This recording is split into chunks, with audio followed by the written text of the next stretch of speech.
Okay, so get this right. The source material you sent over for today's deep dive, it's wild. Oh, yeah. Yeah, we're talking about, the Servant Girl Annihilator Oh, wait. terrorized Austin, Texas, Right. way back in the 1880s. Wow. And, was this America's first serial killer? Mm. And was there a Jack the Ripper connection? I'm so shrouded in mystery. So we're going to unpack some fascinating historical accounts. Well, what's really compelling about this case is that it predates so many of the forensic tools that we just take for granted today. Yeah. Like imagine a crime scene in Austin in the 1880s. Oh, wow. No cordoned off areas. Yeah. No photography. No way to dust for fingerprints. Right. Anyone passing by could just contaminate the scene. Yeah. Totally different world. It's like stepping into a time machine and realizing how much we just depend on all that stuff. Okay. So, let's set the scene, right? It's Austin, 1884. Okay. Bustling city, lots of activity. But there's a darkness lurking in the shadows. Right. The Servant Girl Annihilator is on the loose. Wow. We're talking about 8 brutal murders. Okay. Mostly African-American female servants. But there were a few white women, too. And you know that detail about the victims? It raises a lot of questions. Oh, yeah. Like what? Well, was the killer targeting a specific demographic? Were these just crimes of opportunity? Preying on the most vulnerable? Yeah. It's a very complex puzzle. And the source material, it really doesn't hold back. Oh, really? Yeah, like victims were dragged from their beds, assaulted, and then killed with an axe. Oh, wait. I mean, it's hard to imagine the terror that must have gripped the city. Yeah. No clues, no suspects, just no way to predict where this guy was going to stray next. And, the source mentions how the newspapers at the time were just, they fueled this public hysteria. Oh, really? Yeah, reporting every gruesome detail. Can you imagine, like, getting your news from the papers back then? Like, just the dread building with every headline. Yeah. I mean, the fear of the unknown. Yeah. That can be way more paralyzing than any known threat. Oh, absolutely. So let's get into some theories about who this Servant Girl Annihilator might have been. Yeah. Okay. Our source presents 3 main possibilities. Right. One theory points to a wealthy man with political influence, and the source suggests the precision of the attacks. Yeah. Points to someone with intelligence and resources, Right. someone who could easily evade the law. And if you consider the political landscape back then, I mean, that's not a far-fetched idea at all. Oh, yeah. Corruption wasn't uncommon, and someone with power, I mean, they could definitely manipulate the system to their advantage. Yeah, but here's where it gets really intriguing. Okay. Another theory suggests that the Servant Girl Annihilator was Jack the Ripper. What? I know. The timeline lines up, and the brutality has some similarities, too. Wow. Could he have fled London and continued his, reign of terror across the Atlantic? Well, the idea of Jack the Ripper in Texas, I mean, that's definitely attention-grabbing. Right. But we have to look at the evidence. Yeah. And the source actually points out a key difference in the MO. Oh, okay. Jack the Ripper was known for mutilating his victims. Right. Often removing organs with, like, surgical precision. Yeah, right. But the Servant Girl Annihilator's weapon of choice was an axe, which suggests maybe a more impulsive attack, Right. like rage-fueled. Right. It's a subtle distinction, Yeah. but important. Yeah, that's a good point. Yeah. It's easy to get caught up in, the sensationalism of it all. Yeah. But the details matter. Absolutely. So that brings us to the third theory, the possibility that the killer was local, or maybe a drifter passing through. Right. The source specifically mentions Nathan Elgin, a suspect who died in custody. Oh, wow. But here's the catch. Yeah. The killings continued after his death, which casts doubt on, his involvement. Right. So we're left with more questions than answers. Yeah. Yeah, it really it throws a wrench into things, doesn't it? Yeah. The killings continued even after Elgin died. Yeah. If we, like, entertain the idea that maybe he wasn't the killer, Right.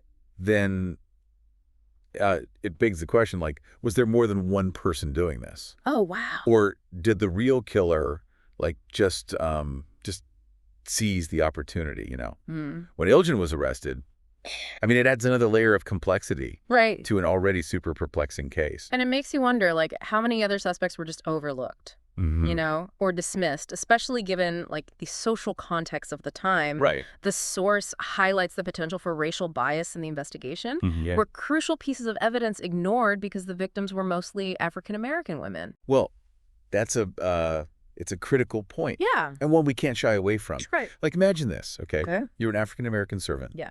In Austin in the 1880s. Right. You're living in a society where your voice is often silenced. Right. Your experiences are just dismissed. Mm-hmm. Would you feel comfortable coming forward to report something suspicious? It's true. Knowing that your testimony might not even be taken seriously. Right. Or even worse, like met with hostility. Yeah. It's a really sobering thought. Yeah, it is. And it really underscores the need to consider, the historical context. Yeah. When we're examining these kinds of cases. Absolutely. It's just, it's heartbreaking to think about the fear these women must have lived with. I mean, not just from the killer, right, but from a system that may not have protected them. Yeah, it's awful. It highlights the human cost of these crimes. Absolutely. Which extends, far beyond the immediate victims. It does. Absolutely. It reminds us that these weren't just, abstract cases in a history book. Right. These were real people with lives that were tragically cut short. Mm-hmm. Their stories deserve to be heard. Yeah. And remembered. Okay, let's go back to that Jack the Ripper theory for a second. Yep. You mentioned some differences in the MO, but the timeline is still, pretty compelling. Yeah. Was there, any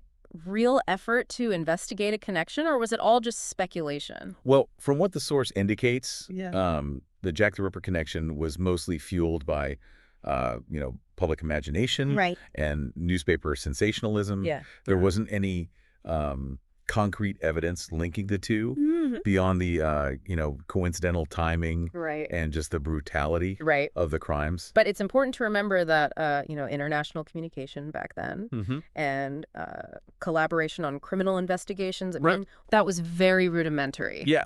At best. Basically, they were working with limited information. Right.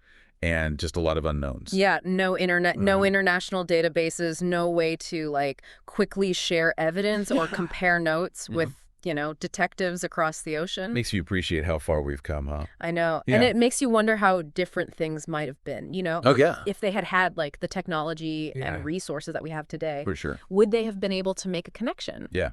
Or would the Servant Girl Annihilator just remain this unsolved mystery? Right. The source mentions that that the killer vanished as mysteriously as he appeared. That's true. Leaving behind a trail of, unsolved murders, unanswered questions, no arrest. No confession. No definitive motive. Yeah. He just disappeared.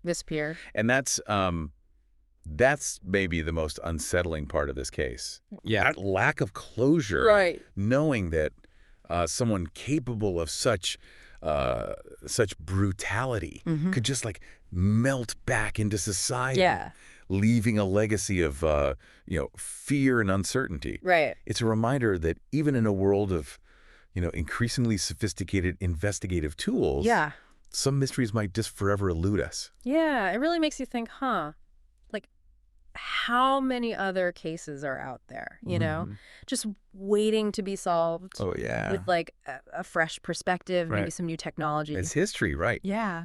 Full of these tantalizing mysteries, these glimpses into the past that just leave us with more questions than answers. Yeah. And that's that's what makes it so fascinating, right? Totally.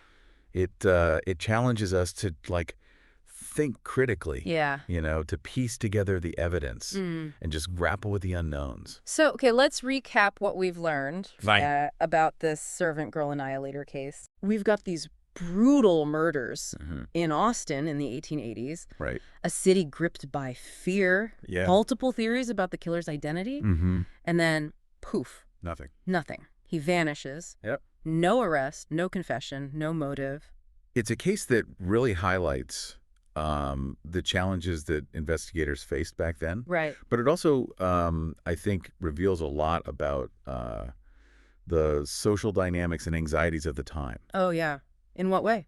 Well, the lack of forensic techniques. Right. The potential for racial bias. Yeah. The reliance on oftentimes sensationalized newspaper accounts. Yeah. I mean, all these things played a role in, how this case unfolded. For sure. And while we may never know, who the Servant Girl Annihilator really was, Right. the case, it continues to resonate, doesn't it? Yeah, it does. It reminds us of the fragility of life, the complexities of justice, Yeah. and just the enduring power of these unsolved mysteries. You know what really struck me was the human element. Yeah. The victims, their families. Right. The fear that permeated the community. I mean, those are the things that make it haunting, right? Totally. Yeah. And it's important to remember, Mm-hmm. that behind every true crime case, Yeah. there are real people Absolutely. whose lives were just irrevocably changed. It's a sobering reminder that history isn't just, dates and events. Right. It's a tapestry woven from the lives of experiences of, individuals. All right, so here's a final thought to leave everyone with, okay? Okay. If the Servant Girl Annihilator wasn't Jack the Ripper, Right. what became of him? Mm. Did he just, leave Austin, fade into obscurity? It's possible. Did he continue his crimes somewhere else? Yeah. Maybe under a different name? Could be. Or did he, meet his own end? Right. His secrets dying with him? I mean, it's a question that might never have a, definitive answer. But it's one that invites us to, consider, the broader implications of this case. Yeah. It encourages us to think about the ripple effects of violence. Right. The nature of trauma. And the possibility that some secrets, Yeah. they stay hidden. Yeah. Even when we try our best to uncover them. It's a chilling thought. It is. But it's it's a reminder that the past, Yeah. it never really goes away. It's always there. It lives on in the stories we tell, the questions we ask, Yeah. and the mysteries that, still capture our imagination. Absolutely. Well, thanks for joining us for this deep dive into this haunting case. Yeah, thanks for listening. Hopefully this gave you a new perspective on this historical mystery. For sure. And maybe spark some questions of your own. Exactly. So until next time, keep exploring, keep questioning, and never stop digging for the truth. That's right.